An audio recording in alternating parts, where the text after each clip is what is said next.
اعوذ باللہ من الشیطان الرجیم بسم اللہ الرحمن الرحیم السلام علیکم ورحمۃ اللہ وبرکاتہ۔ میں امید کرتا ہوں آپ سب خیریت سے ہوں گے۔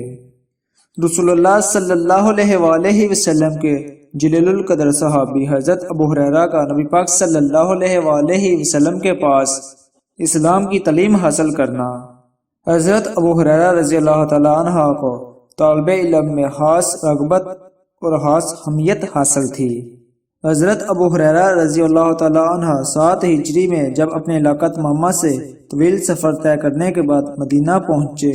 اس کے بعد مسلسل رسول اللہ صلی اللہ علیہ وآلہ وسلم کے ساتھ ان کا اس قدر گہرا اور قلبی تعلق تھا،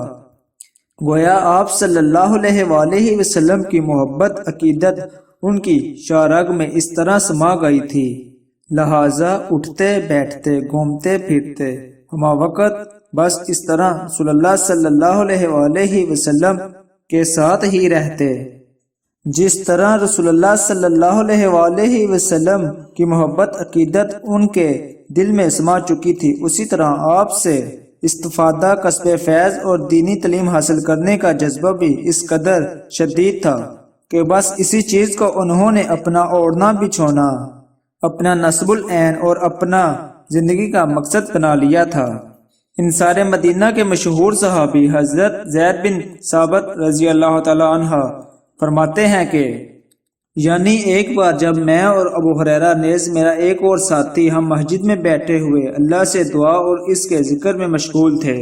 کہ اسی دوران رسول اللہ صلی اللہ علیہ وآلہ وسلم وہاں تشریف لائے اور ہماری ہی طرف چلے آئے، حتیٰ کہ ہمارے ساتھ بیٹھ گئے، تب ہم خاموش ہو گئے۔ آپ صلی اللہ علیہ وآلہ وسلم نے فرمایا، تم لوگ جس کام میں مشغول تھے اپنا وہی کام جاری رکھو۔ تب میں نے اور پھر میرے ساتھی نے ابو ہریرہ سے پہلے اللہ سے دعا مانگی، رسول اللہ صلی اللہ علیہ وآلہ وسلم ہماری دعا پہ آمین کہتے رہے۔ اس کے بعد ابو ہریرہ یوں دعا مانگنے لگے، اے اللہ میں تجھ سے دعا مانگتا ہوں،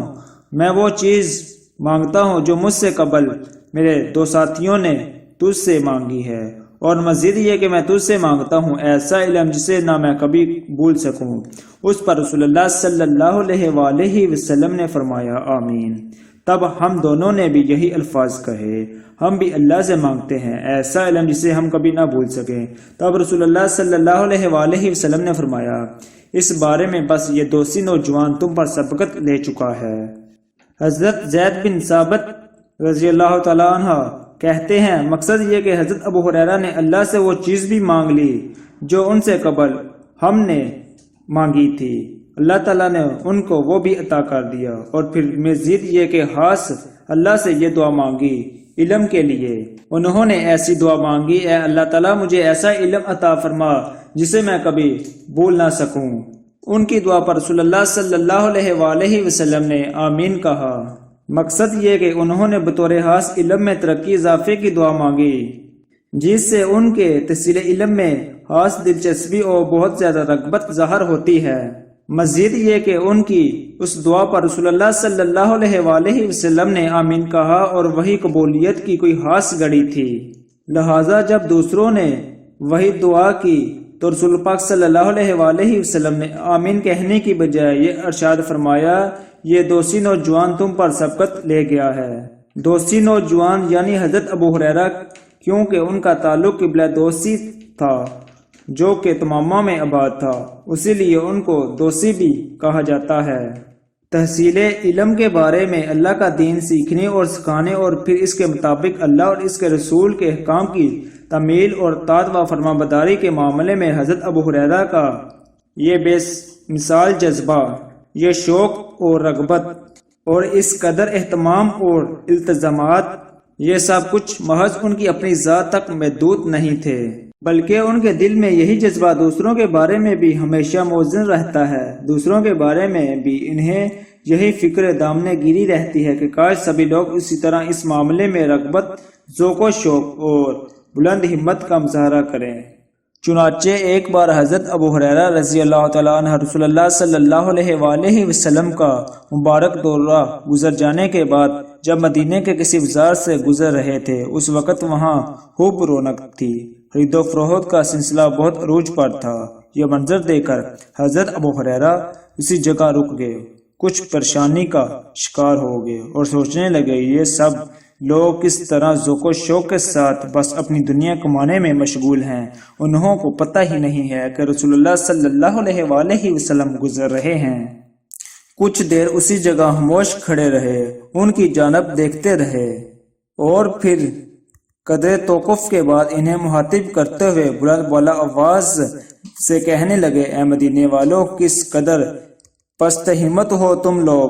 وہاں موجود لوگ سبھی تعجب سے ایک دوسرے کی جانب دیکھنے لگے اور پھر ان کی طرف متوجہ ہوتے ہوئے بولے، اے ابو ہریرہ، آپ کو ہماری طرف سے کیا پست ہمت نظر آئی ہے؟ حضرت ابو ہریرہ نے فرمایا، رسول اللہ صلی اللہ علیہ وآلہ وسلم کی وراثت تقسیم ہو رہی ہے اور تم لوگوں کو کوئی احساس ہی نہیں، جا کے اپنا حصہ وصول کر لو۔ وہ کہنے لگے، اے ابو ہریرہ، ہمیں بتاؤ رسول اللہ صلی اللہ علیہ وآلہ وسلم کی وراثت کہاں تقسیم ہو رہی ہے؟ حضرت ابو ہریرہ نے فرمایا، مسجد میں تقسیم ہو رہی ہے۔ تب بہت سے تجارت والے لوگ تاجر اپنی تجارت چھوڑ کر مسجد نبوی کی طرف چل دیے، جبکہ حضرت ابو ہریرہ وہیں کھڑے رہے اور ان کی واپسی کا انتظار کرنے لگے۔ اور پھر کچھ ہی دیر بعد جب وہ لوگ مسجد سے واپس آئے اور ابو ہریرہ کو دیکھتے ہی کہنے لگے، تو نے کہا تھا اے ابو ہریرہ حضور کی وراثت تقسیم ہو رہی ہے۔ اے ابو ہریرہ، ہمیں تو مسجد میں کہیں وراثت تقسیم ہوتی ہوئی نظر نہیں آئی۔ حضرت ابو ہریرہ نے فرمایا، تو پھر بتاؤ تمہیں وہاں کیا نظر آیا؟ وہ کہنے لگے، ہم نے تو وہاں بس یہ منظر دیکھا ہے، کوئی نماز پڑھ رہا ہے، کوئی تلاوت میں مشغول ہے اور کچھ لوگ حلال و حرام کے بارے میں دینی مسائل اور شرعی احکام سیکھنے اور سکھانے میں مشغول ہیں۔ اس پر حضرت ابو ہریرہ نے فرمایا، یہی رسول اللہ صلی اللہ علیہ وآلہ وسلم کی وراثت ہے۔ حضرت ابو ہریرہ نے کہا، تم لوگ دنیا کی رنگا رنگینیوں میں کھوئے ہوئے ہو، یہی تو رسول اللہ صلی اللہ علیہ وآلہ وسلم کی وراثت ہے۔ نبی پاک صلی اللہ علیہ وآلہ وسلم کی وراثت نماز، روزہ، زکوٰۃ، حج، قرآن مجید، یہی نبی پاک صلی اللہ علیہ وآلہ وسلم کی وراثت ہے۔